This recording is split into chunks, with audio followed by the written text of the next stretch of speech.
Batalnya nasab ba'alwi tidak bisa disahihkan dengan mengumpulkan massa. Terputusnya nasab tidak bisa disambung dengan pidato berapi-api. Haplogrup G tidak bisa berubah menjadi J1 dengan berzikir dan berziarah.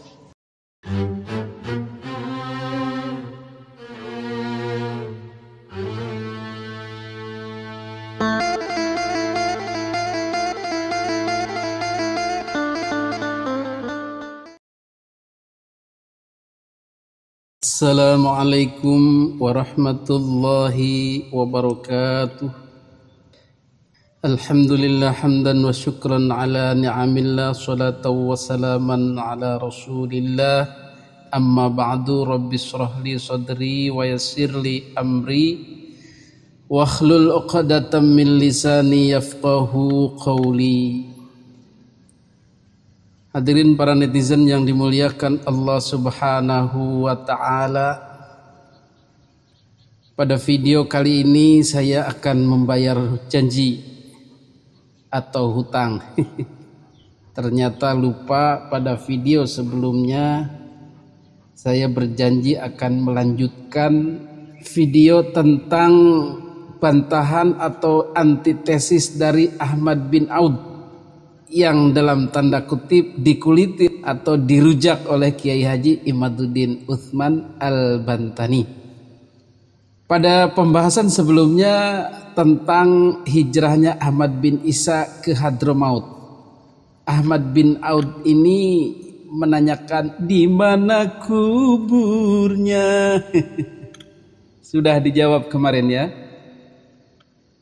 Sekarang kita lanjutkan ke pembahasan selanjutnya, adalah nomor 2. Ahmad bin Aud mengatakan dalam karyanya, hijrahnya Ahmad bin Isa telah disebut oleh Yahya bin Abdul Azim Al-Hatimi At-Tarimi. Katanya begini, ia wafat setelah tahun 512 Hijriah.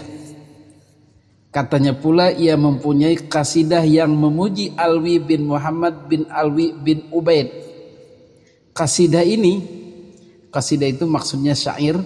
Katanya pula ada dalam kitab Al-Ghurar karya Al-Khirid Ba'alwi halaman 8. Bagaimana Kiai Haji Imaduddin mengomentari tulisan ini, mengomentari pendapat ini? Beliau mengatakan ini bukan berita yang ditulis abad 6. Langsung ketahuan.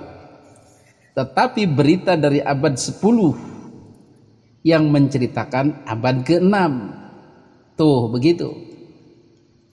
Jadi bukan berita abad ke-6, tetapi berita dari abad ke-10 menceritakan cerita abad ke-6. Jadi diwolak-walik, dibulak-balik biar pembaca terkecoh. Dan menurut Kiai Imad, kita tidak pernah tahu apakah berita itu benar atau tidak. Ujug-ujug katanya beritanya begini, ceritanya begini. Dari mana Al-Khirid mendapatkan berita itu?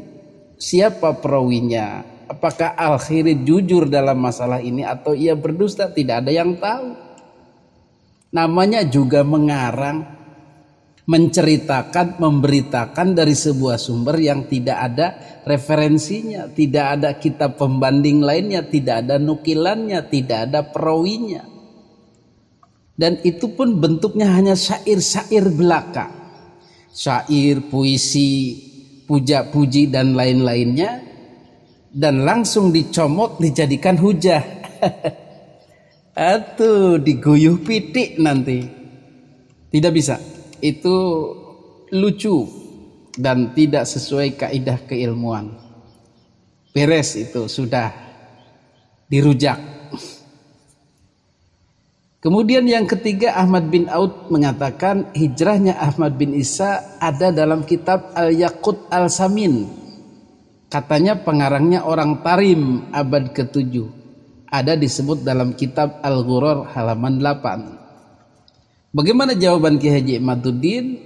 Begini, sama seperti sebelumnya, berita ini bukan berita yang ditulis abad 7, tetapi berita dari abad 10 menceritakan peristiwa yang terjadi di abad ke-7. Mengecoh lagi ini kelihatannya. Kemudian kata Ki Imad, karena kita tidak tahu dari mana Al-Khirid mendapatkan berita ini, apakah Al-Khirid berdosa atau tidak, kita tidak tahu. Masih sama seperti hujah sebelumnya. Hanya cerita-cerita yang diceritakan tanpa ada referensi. Kemudian poin yang keempat, hijrahnya Ahmad bin Isa telah disebut dalam kitab Tarikh Ahmad bin Muhammad Ba'isa yang katanya wafat tahun 628 Hijriah. Juga ada disebut dalam kitab Talkhisul Awaj karya Abul Qasim Al-Awaji halaman 8. Kiai Haji Imaduddin langsung menunjuk mana kitabnya. Di kitab Kang Mas. Cerita apapun tanpa ada kitab ya cuman ngarang-ngarang saja. Betul? Kitabnya enggak ada. Di halaman berapa disebutkan? Kitab itu tidak ada. Sudah dicari oleh Kiai Haji Imaduddin. Talkhis Al-Awaji itu mana kitabnya? Tunjukkan. Di akhir kata Kiai Imad menyebutkan jangan bohong. Ojo ndabrus. Yang kelima, Khirid Ba'alwi mengatakan kitab Tarikh Ahmad bin Isa itu dikenal berdasarkan mudzakarah dengan gurunya yang bernama Abdurrahman bin Ali As-Sakran. Nah, di sini Kiai Imad menemukan kelucuan lagi. Jadi kitab itu tidak ada, memang tidak ada, hanya berdasarkan hasil ngobrol dengan orang-orang yang disebutkan. Tanpa menjelaskan kitab itu sebenarnya ada atau tidak. Bercerita ini kitabnya ini. Kitabnya tidak ada. La maujud, tidak ditemukan, not found. Tapi diomong-omongkan. Itu semua orang juga bisa begitu itu. Ahmad bin Aud mengatakan juga Tarikh Ba'isa itu ada dalam kitab Al-Jawharus Syafaf.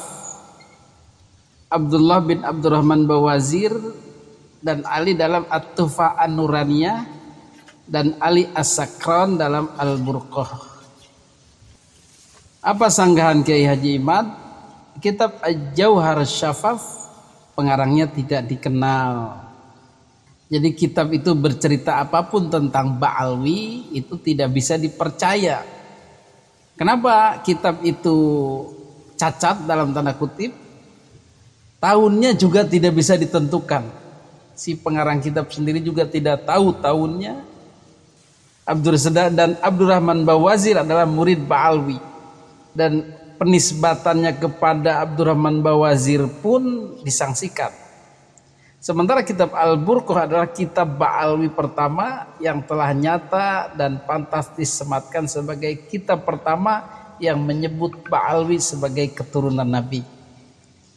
Ini kitab yang menyatakan Ba'alwi sebagai keturunan Nabi tanpa referensi. Ini dia langsung jump ke abad ketiga. Tanpa buku, tanpa kitab, tanpa nukilan, tanpa referensi. Ya itu gaya penulisan seperti apa itu? Gaya penulisan semau gue.